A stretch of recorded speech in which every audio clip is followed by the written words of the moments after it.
पण त्याला जोडले कुठे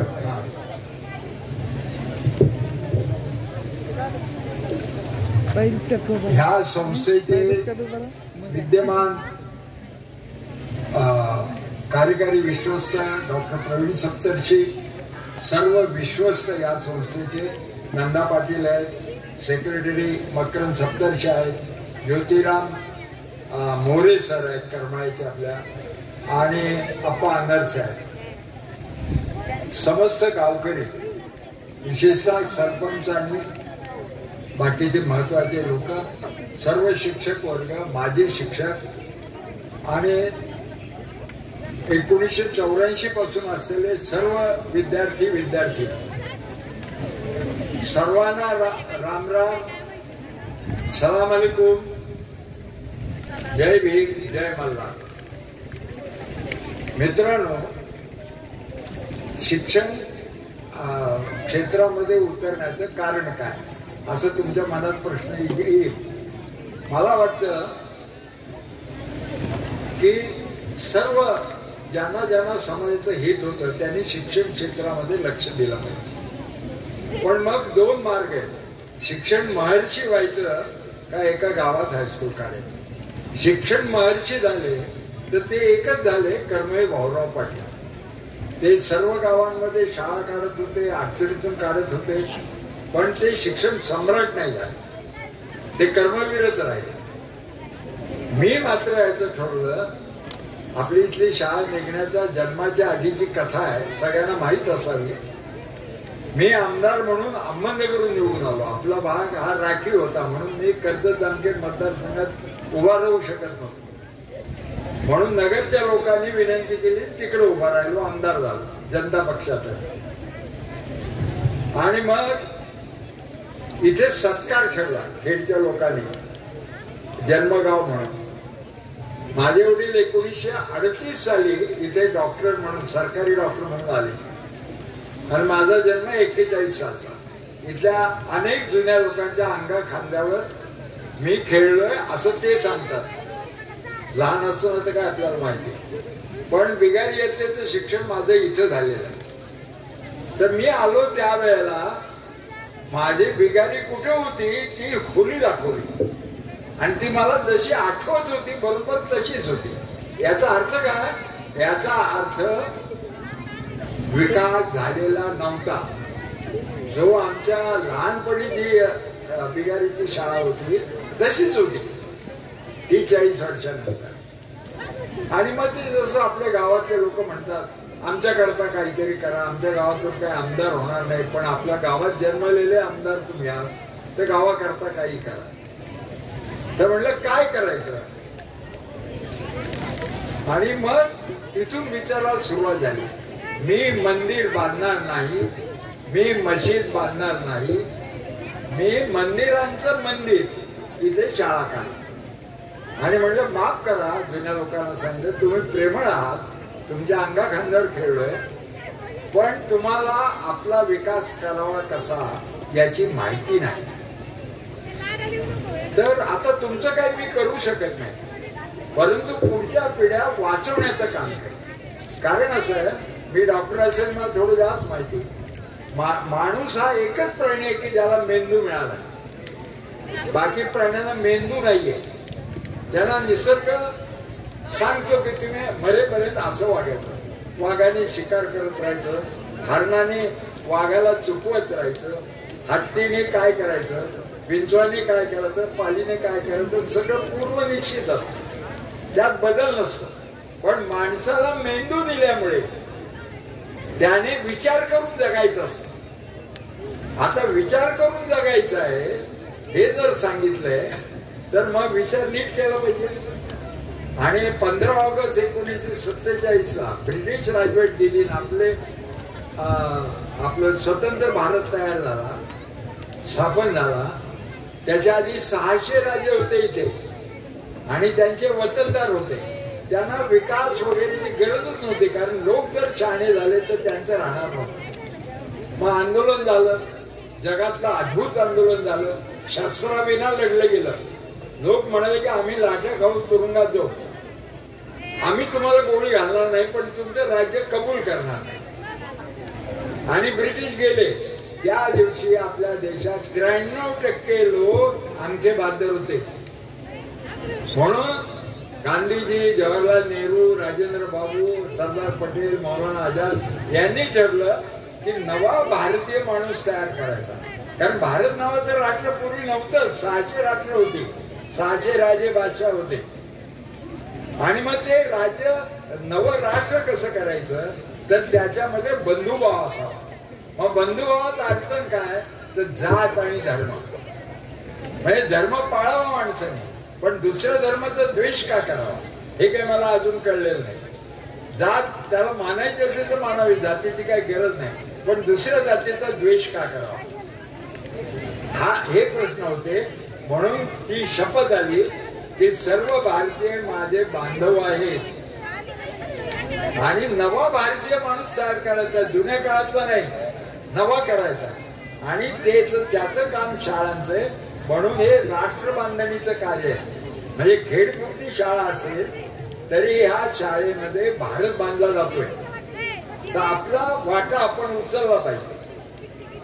आणि आपल्याला शिक्षण सम्राट व्हायचं नाही. बाळासाहेब विखे सारखं, पतंगराव कदमांसारखं आपल्याला आपलं जन्मगाव हे राष्ट्र बांधणीमध्ये योगदान करणारं करायचं. तर हायस्कूल काढण्यावाचून काही मार्ग नव्हता. पण त्याच्या आधी 3 वर्ष 80 साली संस्था स्थापन झाली.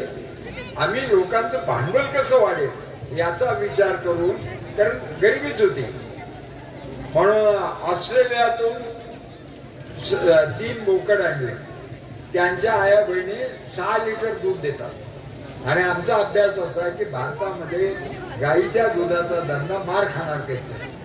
म्हणून खरी भारताची गाय आहे शेळी. पण शेळीला गोठ्यात बांधलं पाहिजे आणि तिचं दूध वाढवण्याकरता संकरित शेळी केली पाहिजे. म्हणून ऑस्ट्रेलियाहून 3 बोकड आणले. त्याच्यानंतर आपल्याकडे पाऊस कमी आहे म्हणून आहे ते पाणी नीट वापरायचं म्हणून फवारा जलसिंचन आणलं. महाराष्ट्रातलं पहिलं. इथे इस्की थांबायच्या पाहायला की उन्हाळ्यात पाऊस कसा पडतो. असे फिश फार्म काढला. दलदलीची चिबट राहणे त्यामध्ये आणखी पाणी टाकून मत्स्यपालन केलं. आता मत्स्यपालन हे शेतात करायचं, मत्स्यपालनाची शेती असा प्रकार नव्हता. पण हे 3 झालं तरी एक 3-4 लोक फार डोकं खायचे. एक होते सर्जेराव भाऊ, आपले मगा महाराज बोलले त्यांचे आजोबा. ते म्हणायचे डॉक्टर इथे शाळा. मी म्हणत अजून वेळ आली नाही कारण सगळ्यांची साथ मिळाली पाहिजे. म्हणून सगळ्यांना त्यांचं भांडवल कसं वाढेल, त्यांच्या शेतीचं कसं होईल आणि गोरगरिबांना लिंबोळी गोळा करून आपण मजुरी द्यायची. आणि इथे 300 मजूर होते. तर मजुरी काय मिळेल ते करायचं. नर्सरी होती, हे होतं. आणि मग आम्ही हायस्कूल काढायचा निर्णय घेतला. त्यात दत्ता पाटलांचं योगदान खूप होतं. आणि माझा पाळणा भाऊ म्हणजे रंगराव काकडे, मालुईचे वडील, तो फार डोकं खायचा की इथे शाळा काढली पाहिजे, शाळा काढली पाहिजे. आणि आम्ही पाळणा भाऊ एका पाळण्यात वाढलेलो. पण मी गावाला सांगितलं की तुम्ही काढा, मी आमदार म्हणून परवानगी वगैरे सगळं देतो तुम्हाला म्हणून. तर त्यांनी असं ठरवलं की इथल्या बेटांचे जे लीडर आहेत त्यांनी शिक्षण काढावं. तर म्हणलं तुम्हाला शिक्षणाची माहिती आहे का, पुढे जग कसं निर्माण होणार आहे, निदान 20 वर्षात कसं होणार याची माहिती आहे का. पण आधी नाही म्हणत होते आणि नंतर त्यांनी ठरवलं की डॉक्टरांना ओळखून आपण अर्ज करायचा. पण तोपर्यंत हे काढणार नाही.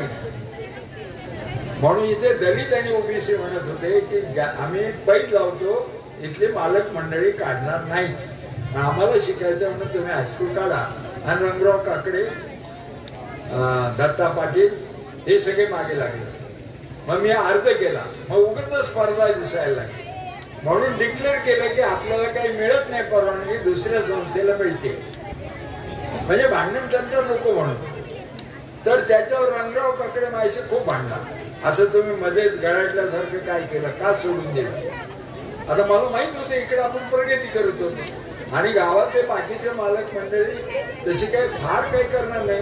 त्यांचं जास्तीत जास्त ज्ञान म्हणजे बाबासाहेब निंबाळकरांनी ना सांगितलं, जास्तीत जास्त खेळचा विकास करायचा म्हणजे आबासाहेब निंबाळकर म्हणजे फायनल, त्याच्या पुढे कोणी नाही.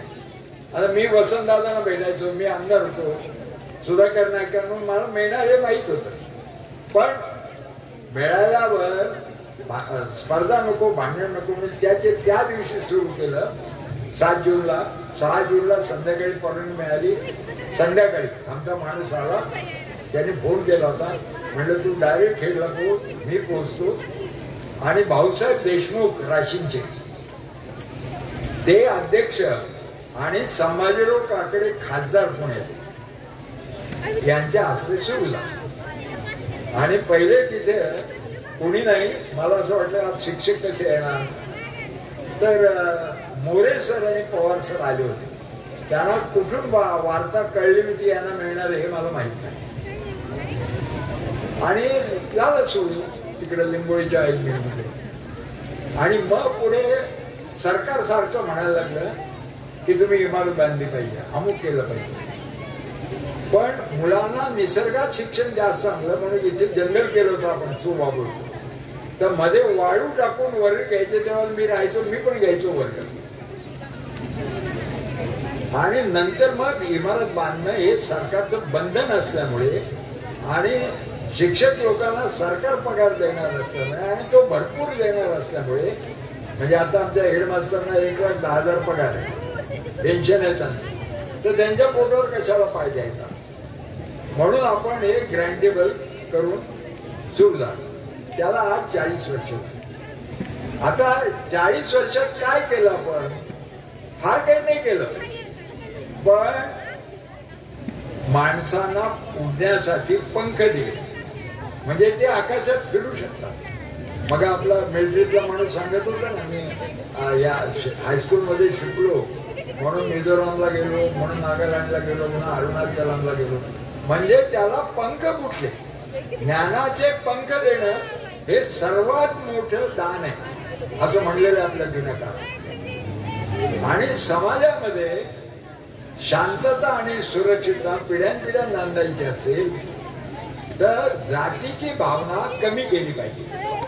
कारण आपल्या देशामध्ये बिगर जाती जन्मच घेता येत नाही. कुठल्या तरी जातीत तुम्ही असाल, मग कुठल्या तरी जातीनं अभिमान ऐकला तर 4 लोक त्याच्या जातीचे नसलेले त्यांना ऐकावंच लागतं. ब्राह्मण असला तर तो जोरात सांगतो. मी बोललोय ना जुने संस्कार. आता इतरांनी विचार करायची गरजच नाही, कारण मला अंतिम सत्यच कळतं, इतरांना ते आवडत नाही. मराठा असला तर आम्ही बहुसंख्येत मी सगळेच बोलणार, नाही आवडत मराठा नसलेल्या माणसांना. असं प्रत्येक जातीचे काही काही खूप आहे. म्हणून जात नसेल तर काय होईल म्हणून प्रयोग केला नाही. माझ्या मुलाला जात दिली नाही. जातीचा कॉलम असतो तिथे भारतीय लिहिलं आणि तसं रजिस्टर करून घेतलं हॉस्पिटल जन्मापासून, आणि नाव त्याचं कबीर ठेवलं. कबीर संत होऊन गेले. पण मग पुण्याच्या शाळेमध्ये त्याचा दाखला असताना ती राष्ट्रीय स्वयंसेवक संघाची शाळा, पण आमच्या जवळ असल्यामुळे तिथंच घ्यायची ऍडमिशन, जवळ घ्यायची. तर तिथे गेल्यानंतर ते म्हणाले ऍडमिशन कशी द्यावी, कारण जात लिहिली भारतीय. म्हणलं तुमची शाळा रोज शपथ घेते ना मुलांकडनं, सर्व भारतीय माझे बांधव आहेत. तर भारतीय ही कायदेशीर गोष्ट आहे. भारतीय नागरिक, जात ही कायदेशीर नाही. आपण परदेशात गेलो तर पासपोर्टवर जात लिहिली जात नाही, भारतीय नागरिक असं लिहिलं, पण आम्ही त्याला भारतीय नागरिक दिलं. आणि धर्माच्या जागी दिलं की सर्व धर्म प्रयत्न करतात माणसाला शहाणे करायचं, म्हणून आम्ही मानवता धर्म मानतो. आणि काय झालं मी सांगत नव्हतो, कारण हा प्रयोग होता तर काय होतं, काही झालं नाही. डोक्यात जात नसल्याने मुलांच्या बुद्धीला गळती नाही. आपल्याकडे इथे मी आमका मी तमका आणि सारखं डोक्यामध्ये ते जातीचं असल्यामुळे माणसं मागे पडतात, पंखच येत नाही त्यांना. गरुड व्हायच्या आधी कोंबड्यात होतात, पटपट करतात तिथंच पडतात खाली, आकाशात उडत नाही. तर जात काढून भारतीय झाला तरच तो मोठा होतो हे कळलेलं होतं. पण मी जो प्रयोग करत होतो तर काय होतं बघायचं होतं. तर 12वीला तो पुणे विभागात पहिला आला. तेव्हा कळलं की आम्ही काय केलं, काहीही केलं नाही. त्याला फक्त जात दिली नाही म्हणून तो पहिला आला, कारण गळतीच नव्हती काही. त्याला मी कोणत्या जातीचं हे माहितीच नाही, मी भारतीय एवढंच माहिती. आणि 18 वर्षाचा झालं, संज्ञान झालं, धर्म दिला. धर्म ही पोरासोरांनी स्वीकारायची गोष्ट नाही. आता राजकारणात कुणी उठते जय श्रीराम म्हणते, इतकं फालतू आहे का धर्म. म्हणून संज्ञान झाल्याशिवाय धर्म देऊच नाही मुलांना. म्हणून संज्ञान झाल्यानंतर त्याला सर्व धर्माची पुस्तकं आणून दिली आणि सांगितलं तुला पाहिजे तू घे. आता पण आम्ही पालक म्हणून काही केलं, तुला बदल करायचा करू शकतो. तू एका धर्माचा होऊ शकतो, एकाच वेळी अनेक धर्माचा होऊ शकतो. त्यांनी वाचन करून सांगितलं 12वीला पहिला आलेला विद्यार्थी, मला मानव धर्माच्या पेक्षा कुठलाही धर्म श्रेष्ठ वाटत नाही आणि जातीची मला गरज वाटत नाही. मग इथपर्यंत पोहोचू शकतो का आपण. मग इथपर्यंत पोहोचू शकलो. जातीमुळे काय होतं, आपलं सगळं बघणं वाकडं असतं. म्हणजे उमेदवार कोण उभा आहे, तो कोणत्या जातीचा, पहिल्यांदा आपल्या भारतीयांच्या डोक्यात वक्र बुद्धी होते. हा चांगला आहे पण तो आपल्या जातीचा नाही. पंकजा मुंडेच्या बाबतीत वंजारी गावामध्ये त्यांनी एक मराठीला मतदान टाकू दिलं नाही, मग मराठ्यांनी बाकीच्या ठिकाणी मतदान टाकू दिली. ही बीडची स्टोरी आता 8 दिवसापूर्वी घडलेली, बूथच कॅप्चर केली. तर हे काय मराठा वंजारी, शेवटी आपण भारतीय माणसं होत ना सगळे, आणि जगातला माणूस आणि निसर्गातला एकूण माणूस याच्यात काही फरक नाहीये. जगातले सगळे बाळ सारखे.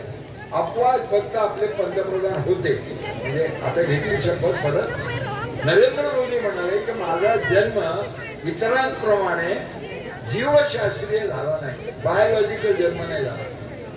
मी डॉक्टर म्हणून सांगतो, जगातलं कुठलंही पोरगं, रशियातलं, अमेरिकेतलं, जर्मनीतलं, इंग्लंडमधलं, आफ्रिकेतलं, भारतातलं, याचं त्याचं कोणाचंही पोर समान पद्धतीनं जन्माला येतं आईच्या पोटात. ते म्हणाले की मी अज्ञात जन्माला आलो, मी देवाचा अवतार आहे आणि मला देवाने इथं पाठवले ईश्वराने की भारतीय लोकांचं भलं कर. ही थाप मारून मतं मिळवण्याचे उघड दिसतं ना. नाही तर आमच्या डॉक्टरी पुस्तकात आलं असं ना की काही लोक सारखे जन्मतात आईच्या पोटातून आणि काही लोक मात्र अज्ञात जन्मतात. ते असं देव पाठवतो का, तर असं काही नसतं, हे खोटं. जर माणसाच्या बुद्धीला आजूबाजूला काय चाललंय याचं करेक्ट आकलन करण्याची शक्ती मिळणं आणि लोकशाही आहे म्हणून करेक्ट मतदान करणं हे त्याला आलंच पाहिजे. तिथे प्रगती पूर्ण झाली. त्याला करेक्ट मतदान कुठे करावं हे कळलं नाही तर तो फार मोठ्या देशाचा घात करतो. म्हणजे देशावर बाहेरच्या लोकांनी आक्रमण करायचं कारण नाही. आपणच चुकीचं मतदान केलं तर चुकीच्या लोकांच्या हातामध्ये देऊन. पण यावेळेला काय झालं कोणाला माहिती. एक आणीबाणीच्या नंतर इंदिरा गांधीने हुकुमशाही आणली होती. ती म्हणाली मी लावते आणीबाणी, होते कायमची राणी, या देशात मी एकटीच शाणी.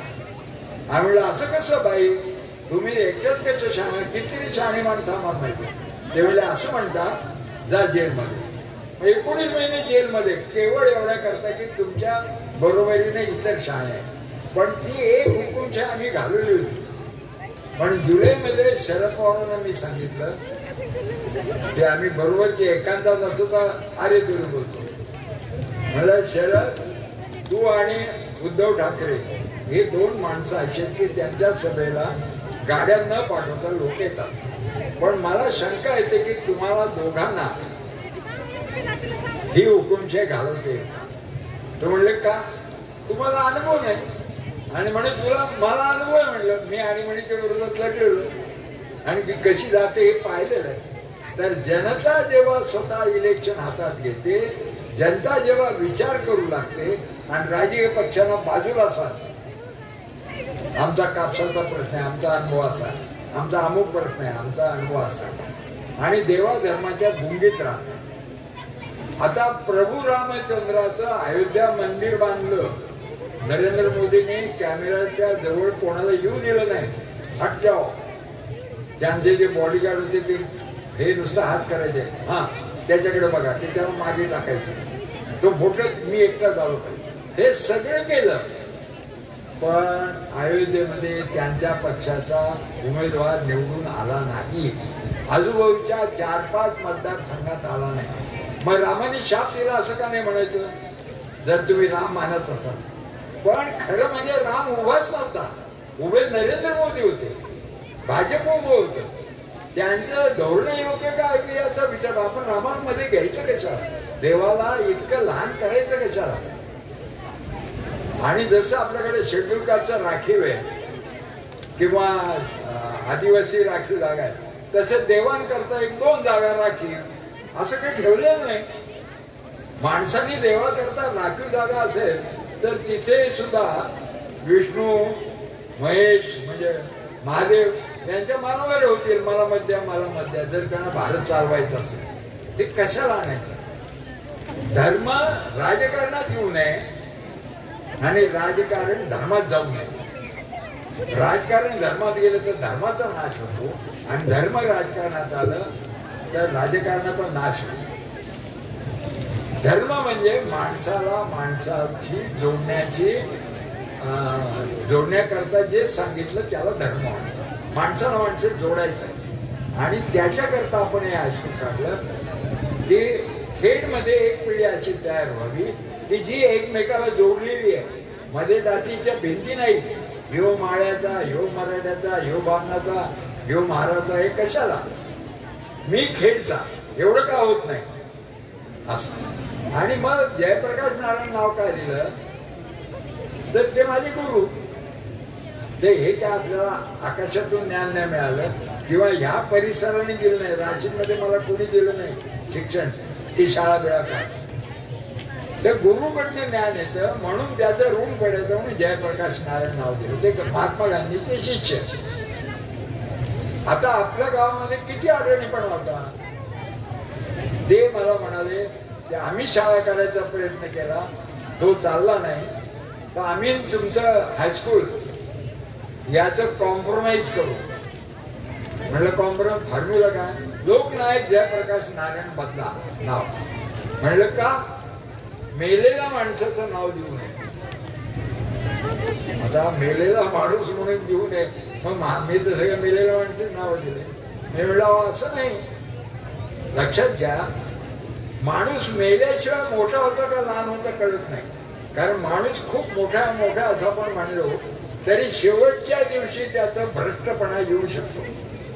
आपण जिंदाबाद जिंदाबाद करत गेलो तर शेवटच्या क्षणी त्याचा मुर्दाबाद करावा वाटतो. म्हणून माणूस मेल्याशिवाय त्याचा हिशोब नाही करता येत. हे मरूनही मोठी माणसं होती, गांधी, लोकनायक जयप्रकाश नारायण, बाबासाहेब आंबेडकर, कर्मवीर भाऊराव पाटील. तर यांची नावं दिलं तर तुमचं का त्यांना उत्तर नाही देता. म्हणजे कुठून कुठे नाहीचे मुलं. म्हणजे मला असं वाटतं की आता जे आपल्या हायस्कूलमध्ये शिकून गेले, मोठे झाले, त्यांना जर विचारलं की शाळेचं नाव काय द्यावं तर ते हा विचार मांडणार नाही की मेलेल्या माणसाचं नाव देऊ नये म्हणून. नक्कीच मला एवढं खात्री, एवढं मिळालेलं आहे शिक्षण. आणि दुसरा उद्देश होता, मुलींना अक्कल नसते असं मानणारे लोक, ते प्रेमळ लोक. पण मुलीला काय अक्कल असते. चिंगीचं 4थी पर्यंत शिक्षण झालं की चिंगीचं लगीन करून टाका 12व्या वर्षी. कारण ते आपले कुटुंब प्रमुख तात्या असतात, ते म्हणायचे, ते कुटुंब प्रमुख एक तात्या, म्हणजे मी आता 83 वयाचा म्हणून सांगतो, यांची एक सायकोलॉजी भारी असते. ते दरवर्षी दर महिन्याला आपल्या मुलांना कुटुंबाला औंदा मी नक्की म्हणणार, म्हणत नाही पण म्हणतात. आणि म्हणून चिंगी 12 वर्षाची असली तरी तिचं लगीन करून टाका, माझ्या डोळ्यापुढं दाखवा. आता मी इथे शिकणार की 18 वर्षाशिवाय मुलीचं लगीन व्हायला नाही पाहिजे. मग तो शाळेत शिकलेला हायस्कूल मधला मुलगा वडिलाला म्हणाला की चिंगीचं लगीन नाही करायचं, तर बाप म्हणणार शिकलेली हुकलेली असतात. सोपं, शिकलेलं काही कळत नाही. शिकलेली हुकलेली असतात. हे सगळं इथं होतं. आणि म्हणून म्हटलं याला काही वर्ष जाऊ द्यायचे. म्हणून 40 वर्ष गेल्यानंतर आता घराघरामध्ये शिकलेल्या मुली, शिकलेले मुलं आहेत. त्यामुळे इतके आपण मागे नाही, अंधश्रद्धा नाही तेवढ्या. आणि चांगलं झालंय, कोणाचं काही वाईट झालं. पहिल्यांदा चिडवायचे. ज्याच्या हायस्कूलमध्ये मुलगा मुलगी येते तो चालला बा की बाकीचे लोक म्हणते काय झालं का तुझा पोरगा मामलेदार, झाला का कलेक्टर. म्हणजे 1 दिवसात लगेच होणार असं. म्हणजे तुझ्या मुलाला कलेक्टर करायचं म्हणून शिकवतो. तर असं त्याच्यामध्ये त्याला निराश करायची सवय होती. पण खरं म्हणजे त्यांना असं वाटत होतं की हा शिकला तर माझ्या शेतात शेतगडी म्हणून काम करतो. एक सत्य असतं. म्हणून हायस्कूलमुळे काय झालं, ते गावातला मजूर नावाचा माणूस समजा, मजूर बाहेरून यायला. तर हे सामाजिक स्थित्यंतर ज्ञान देऊन होतात. बदल कोण करतो? कुमार संतर्शी नाही केलं. ज्ञान झालेली मुलंच आपलं आपलं करतात. जे टोचतं ते बाजूला करतात, जे पटतं ते आणतात. कारण माणसाला सतत सुखाकडे जाण्याची इच्छा असते. ज्याच्यामध्ये सुख ते जाते. शिकून काय नोकरी मिळणार का? पण शिकून कोणाचं वाईट झालेलं एक उदाहरण दाखवा ना. आज शिकला म्हणून वाईट झालं. फील्डमध्ये एकही तसं. आणि आपले शिंपरेचे महाराज आता बोलले, त्यांनी मला एकदा सांगितलं काय नोकरी बिकरीची गरज नाही म्हणाले. माझे विद्यार्थी मिळवता आठवलंय का महाराज? तुम्ही नव्हता, मग दुसऱ्या महाराज होता. हा, शिंपुरेचे होते. ते म्हणाले महाराज सारखी एम्प्लॉयमेंट नाही, सेल्फ एम्प्लॉयमेंट. आणि इथल्या हायस्कूलमध्ये आपले 4 महाराज आहेत. तो एक भिगवडला जोशी आहे ना, तोही मला म्हणाला मला माल होतो या हायस्कूलमध्ये मी शिकलो आणि महाराज झालो. Self employment. कोणीच बेकार राहिलं नाही आणि कोणीच मागे राहिलं नाही. मग काय शिक्षण द्यायचं? आणि दुसराच परिणाम असा दिसतो 40 वर्षात की मुली खूपच शहाण्या झाल्या. तुम्हाला इथं बसलेल्या असतील काही त्यावेळेच्या मुली आता आया झालेल्या आहे.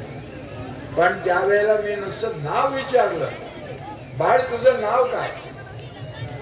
तर असा संस्कार होता की तिने लाजलं पाहिजे, लाजलं पाहिजे. किती लाजलं पाहिजे? बाळ तुझं नाव काय? किती खाली खाली खाली पडत तिचं जमिनीवर डोकं टेकलं. म्हणून मी असं पकडून धरायचो आणि ओळंबा लावायचो गवंड्याचा, ताट बस आणि तुझं नाव सांग. इथून शिक्षण सुरू झालं.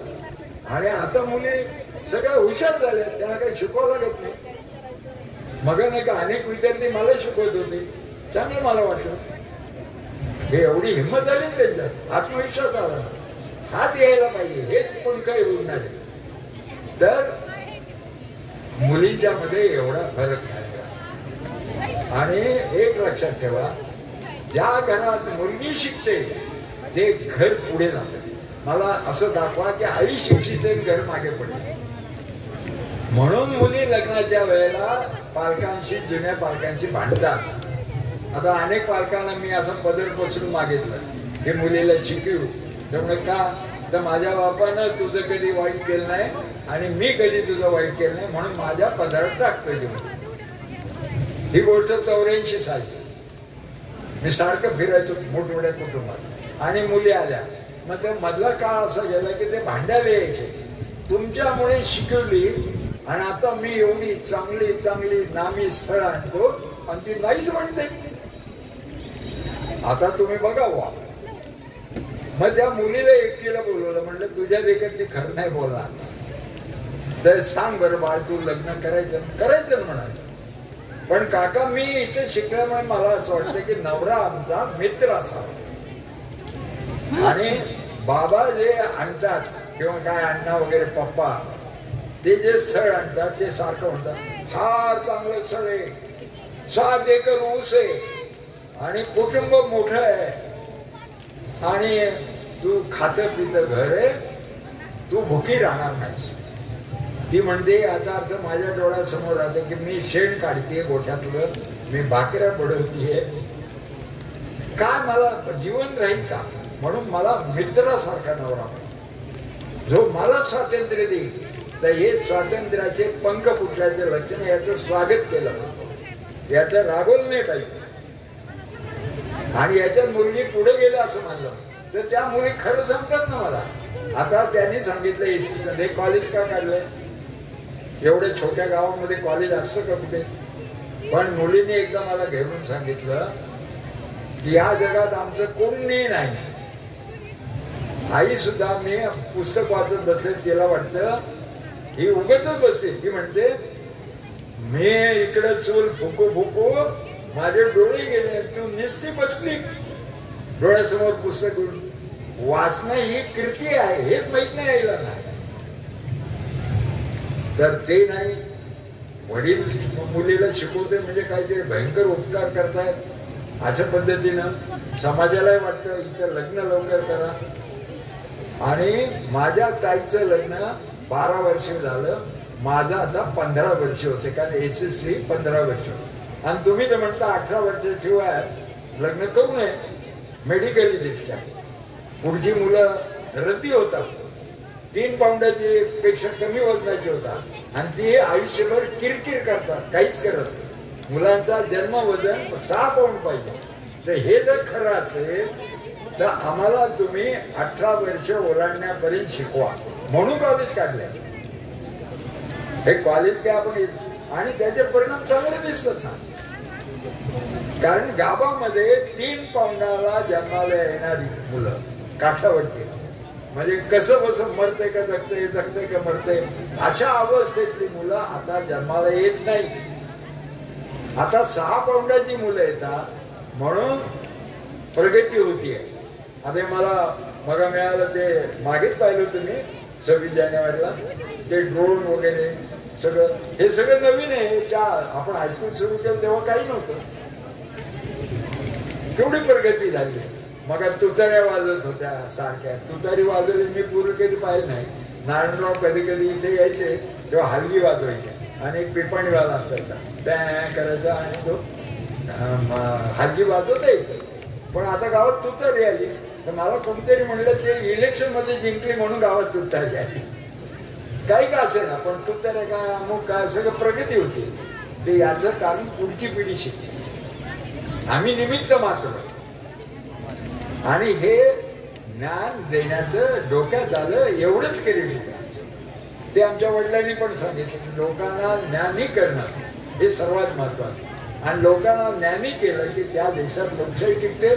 लोकांना ज्ञानी केलं की हुकुमशाह उडून जातात. या वेळेला लोकसभेला सबंध देशामध्ये लोकांनी ज्ञानाच्या आधारे मतदान केलं म्हणून हुकुमशाही कशी झाली, फाटकी तुटकी झाली. जेव्हा एखादा बिबट्या वाघ खातो, मुलं खातो, रात्रीचा येतो, लहान लहान मुलं घेऊन जातो, रक्ताची चटक लागली, बिबट्या बिबट्या काय करावं, रात्रंदिवस झोप नाही, बिबट्या. तसं झालं होतं मोदीचं राज्य, मोदी शाह कवाई काय सांगतायत. पण बिबट्या जेरबंद झाला, बिबट्या पिंजऱ्यात बसला. आता बिबट्या मुलांना खाणार नाही एवढी खात्री आली त्याची.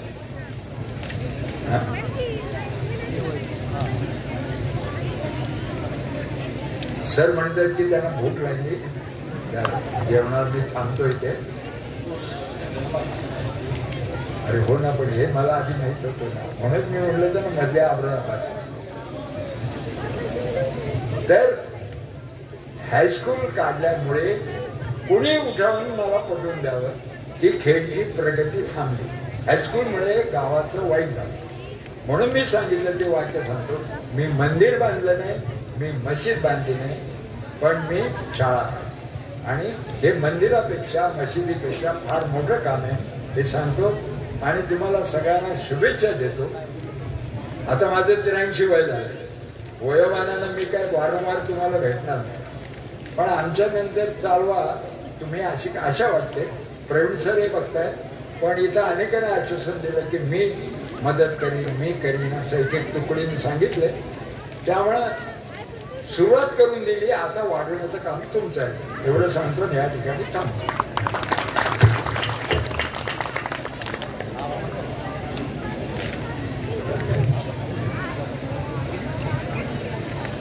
मी डॉक्टरांचे धन्यवाद व्यक्त करतो. अतिशय मोलाचं मार्गदर्शन आपण आम्हासाठी केलेलं आहे. आता यानंतर फक्त तुम्हाला सर्वांसाठी 2 आनंदाच्या गोष्टी आणखीन सांगतो. पहिली गोष्ट म्हणजे आता कार्यक्रम संपल्यानंतर सर्वांनी जेवायला जायचंय बरं का, ही पहिली गोष्ट. आणि याच्यापेक्षा आनंदाची दुसरी गोष्ट अशी तुमच्यासाठी की जेवण झाल्यानंतर याच स्टेजवर या माजी विद्यार्थ्यांचं गॅदरिंग होणार आहे. 5 जण, त्याच्यामध्ये तुम्हाला त्यांचे डान्स पाहायला मिळतील, गाणी गायलेले ऐकायला मिळतील, मस्तपैकी फनी गेम सर्व काही तुम्हाला पाहायला मिळेल. जेवण झाल्यानंतर कोणीही लगेच जायचं नाही, या कार्यक्रमाचा आस्वाद सर्वांनी घ्यायचा आहे. आणि थांबा 2 मिनिट. आणि या कार्यक्रमाचे आभार मानण्यासाठी मी माझे सहकारी सायकल सर यांना विनंती करतो, त्यांनी आभार मानावेत. 2 मिनिटं खाली बसू नका. जेवणाच्या ठिकाणी जर कोणी गाड्या लावल्या असतील ना, तेवढ्या गाड्या फक्त जेवणासाठी तिथं जागा असेल म्हणून बाजूला थोडंसं करा. तर विद्यालयाच्या 40व्या वर्धात